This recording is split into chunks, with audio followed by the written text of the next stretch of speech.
आगे बढ़ते हैं। आगामी 13 जून को कांग्रेस नेता राहुल गांधी को नेशनल हेराल्ड मामले में ईडी के सामने पेश होना है, जिसको लेकर के कांग्रेस ने बीजेपी सरकार के खिलाफ धरना प्रदर्शन करने की रणनीति बना ली है।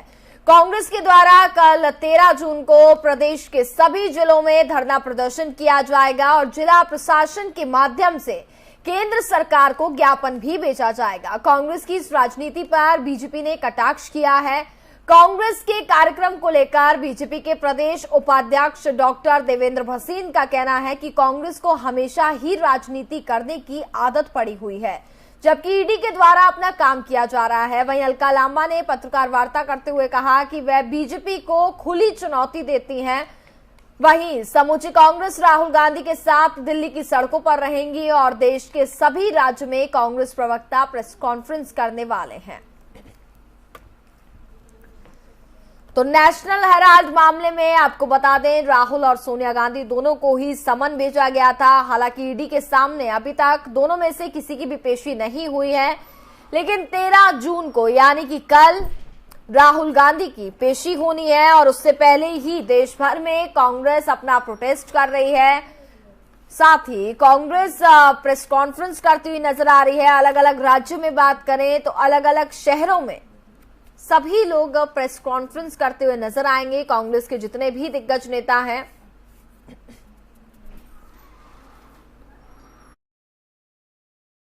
सोमवार को सुबह 9 बजे से 24 Akbar road all India Congress मुख्यालय से श्री राहुल गांधी जी ईडी के जो सम्मन है उसमें पेश होने जाएंगे और पूरी कांग्रेस बड़ा हमारा नेतृत्व उनके साथ कल दिल्ली की सड़कों पर रहेगा। इसी तरह देश के हमारे 20-30 राज्यों में हमारे जो कुल हैं वहाँ पर आज मेरे जैसे प्रवक्ता हर राज्य की राजधानी में प्रेस कॉन्फ्रेंस करके जनता की अदालत में आ रहे हैं, अपना बात को रख रहे हैं, भाग नहीं रहे हैं। और हमारी प्रदेश इकाइयाँ, हमारे प्रदेश अध्यक्ष जैसे आप यहाँ पर करण जी को मेरे साथ देख रहे हैं, पूरी उत्तराखंड की हमारी कांग्रेस इकाई कल यहाँ पर देहरादून में ईडी के दफ्तर में जो है वो तक मार्च करेगी। और हम इस लड़ाई को मैं दोबारा दोहरा रही हूँ, डरेंगे नहीं, रुकेंगे नहीं, झुकेंगे नहीं, सीना ठोक के मुकाबला करेंगे भाजपा की सरकार। सोमवार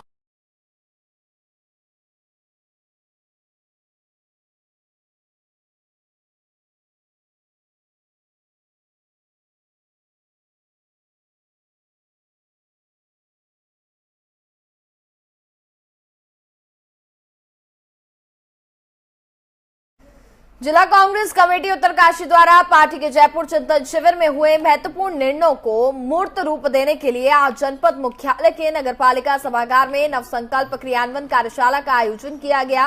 कार्यशाला में बतौर मुख्य वक्ता कांग्रेस के जिला प्रभारी प्रतापनगर विधायक विक्रम सिंह नेगी ने अपने विचार मंच पर साझा किए। उन्होंने विधानसभा चुनाव में अपेक्षित प्रदर्शन के बावजूद पार्टी कार्यकर्ताओं को मेहनत को खूब सराहा। उन्होंने उपस्थित कार्यकर्ताओं के जोश और पार्टी के प्रति उनके समर्पण को देख प्रसन्नता व्यक्त की। इसके साथ ही संबोधित कर कहा कि विपक्ष में ही सही मुझे पूरा विश्वास है कि कांग्रेस अपने कार्यकर्ताओं के दम पर नव ऊर्जा के साथ जनता की सेवा करती रहेगी।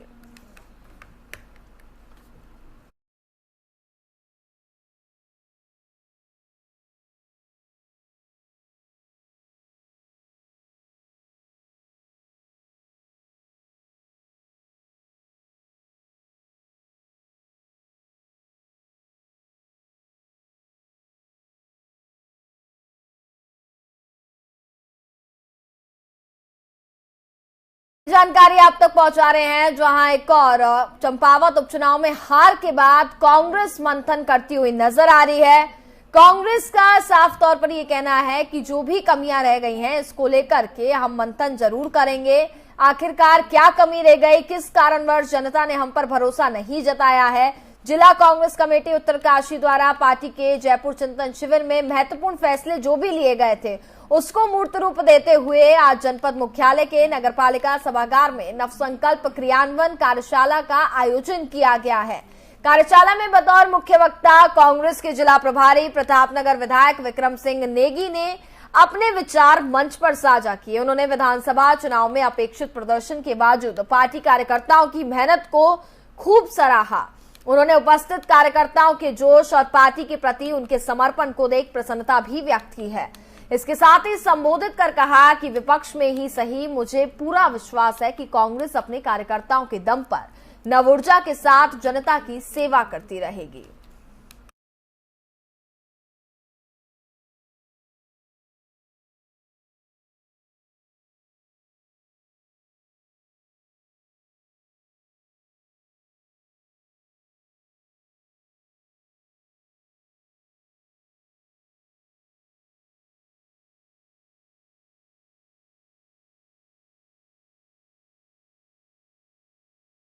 खबरों में आगे बढ़ते हैं। वहीं अल्मोड़ा में भी बात करें तो कांग्रेस चिंतन शिविर जो है उसको लेकर के जयपुर में जो भी महत्वपूर्ण फैसले लिए गए थे चिंतन शिविर को लेकर के आज उस पर चर्चा की गई है और आगे किस तरीके से इसका इस्तेमाल करना है और जमीनी स्तर पर कैसे कार्य किया जाएगा इसको लेकर के भी चर्चा की गई है। अब हम इसको जनपद स्तर पर लाए हैं, आने वाले समय में इसको ब्लॉक स्तर पर ले जाएंगे और कहीं ना कहीं जो देश के वर्तमान हालात हैं, जो परिस्थितियां हैं, चाहे राजनीतिक हों चाहे सामाजिक हों, हर विषय पर गहन रूप से चर्चा की गई।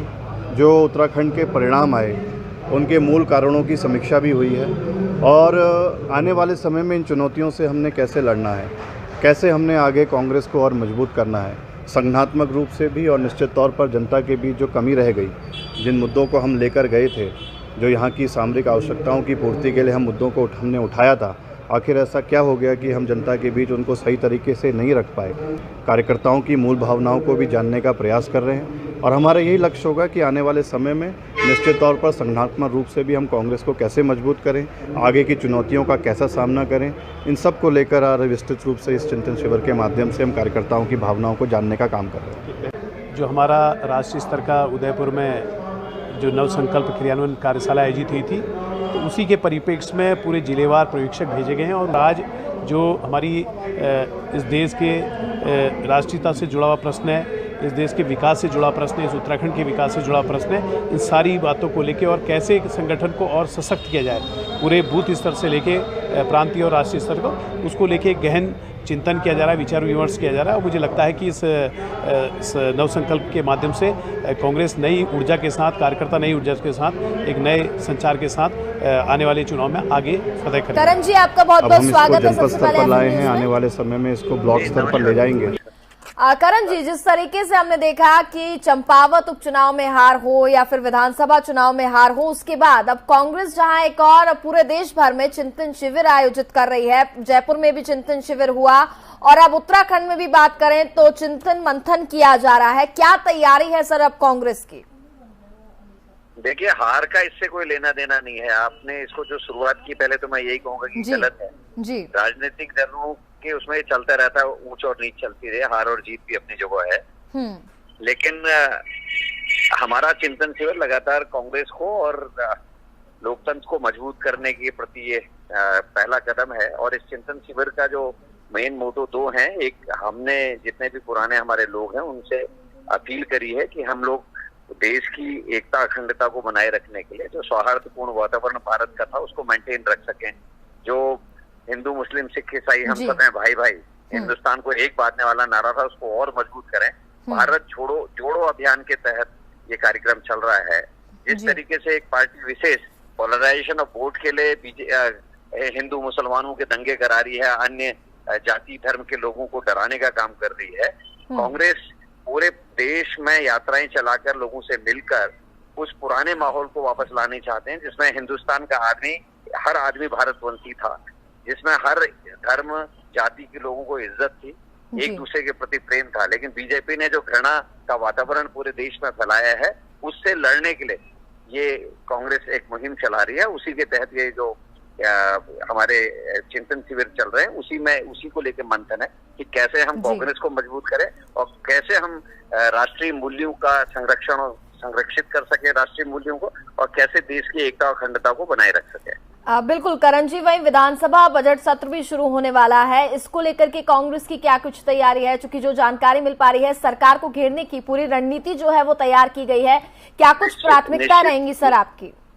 निश्चित ही किसानों की समस्याओं को लेकर कई चीजें हैं। बेरोजगारी दर प्रदेश की बढ़ी है, रुपये की कीमत लगभग 80 रुपए के आसपास पहुंचने वाली है, डॉलर जो है वो 80 रुपए के आसपास पहुंचने वाला है, रुपया लगातार गिर रहा है। और भ्रष्टाचार के अनेकों एक मुद्दे हैं। कुंभ में जो कोविड जांच का घोटाला था उसके विषय में हम बात करना चाहते हैं। राशन कार्ड जमा हो रहे हैं जबकि आर्थिक सर्वेक्षण नहीं हुआ है उत्तराखंड में। किस आधार पे इनको माना जा रहा है? हमारे यहाँ की टोपोग्राफी, हमारे यहाँ की ज्योग्राफिकल कंडीशंस, हमारे यहाँ की इकोनॉमिकल कंडीशंस डिफर करती हैं, इसीलिए अलग राज्य की मांग की गई थी। हमारे पर्वतीय क्षेत्र में घास फूस नहीं है, हमारे यहाँ लाल मिट्टी से बनाए हुए मकान नहीं टिक पाते हैं, इसीलिए वहाँ जो पत्थर हैं, चट्टाने हैं, वही गरीब आदमी का सहारा है। उन्हीं से वो अपने आवास निर्मित करता है, पत्थरों को जोड़कर अपनी झोपड़ियां बनाता है। उनको पक्का मकान मान लिया जा रहा है, उनके राशन कार्ड छीने जा रहे हैं। हमारे यहाँ अपने ब्राह्मण समाज के गरीब जो लोग हैं वो लोग भी गौदान करते हैं। पहाड़ी गायियां 1 लीटर 1.5 लीटर दूध केवल देती, लेकिन गौपालक के रूप में उनके कार्ड जो है वो जमा करे जा रहे हैं। सस्ती लोकप्रियता के लिए सरकार काम कर रही है। सरकार को और मंत्री जी को ये बताना चाहिए कि आर्थिक सर्वेक्षण क्या किया है, किस आधार पे आप लोगों को पात्र और अपात्र मान रहे हैं। ये कोई तरीका नहीं है। आप जैसे जो मैदानी क्षेत्र में गरीब आदमी है वो मिट्टी से अपनी झोपड़ी बना लेता है, मिट्टी और घास की मदद से। लेकिन क्षेत्र में संभव ही नहीं है मिट्टी और घास से अपना झोपड़ी बनाना। वहाँ पत्थर बहुत आयत में है, तो चट्टाने तोड़ के वो अपने किसी तरीके से बेचारा घर को बनाता है, अपने बच्चों को एक छत देता है। उनको पक्का मकान मान के अपात्र बना दे रहे हैं, गाय पालने वाले को अपात्र बना रहे हैं। तो ये हास्यास्पद है। सरकार को सस्ती लोकप्रियता लेने से बचना चाहिए और यही सब मुद्दे हमारे सड़कों में भी होंगे। बेरोजगारी है, महंगाई के मुद्दे हैं, एक कार्ड का मुद्दा है, हमारे भ्रष्टाचार के मुद्दे हैं। इन सभी मुद्दों पर हम सरकार को घेरने जा रहे हैं। लोकपाल की नियुक्ति का इन्होंने आश्वासन दिया था, वो कहाँ है? वो मुद्दे हमारे रहेंगे। पुराने मुख्यमंत्री जी के स्टिंग, उनके स्टाफ के स्टिंग आए। ये हमारे IAS अधिकारी, PCS अधिकारी के परिवारों के नाम जमीन की खरीद फरोख्त में इलीगल उसमें आ रहे हैं। एक IAS के यहाँ छापा पड़ा है, 500 गुना बताया जा रहा है कि उनकी आय से 500 गुना ज्यादा संपत्ति थी। तो भ्रष्टाचार केवल उन्हीं तक सीमित रहेगा या जो सफेद पोश लोग भी इन सब चीजों में, कृत्यों में शामिल है, उन तक भी सरकार की नियतियां हो जाएगी? जो भ्रष्टाचार मुक्त उत्तराखंड और भारत की बात करते हैं वो नेताओं तक कब पहुंचेंगे, इस चीज का हम लोग इंतजार करें। ये सारे प्रश्न हमारे इस सत्र में रहेंगे। ठीक है करण जी, बहुत बहुत शुक्रिया आपका हमारे साथ जुड़ने के लिए। Thank you very much.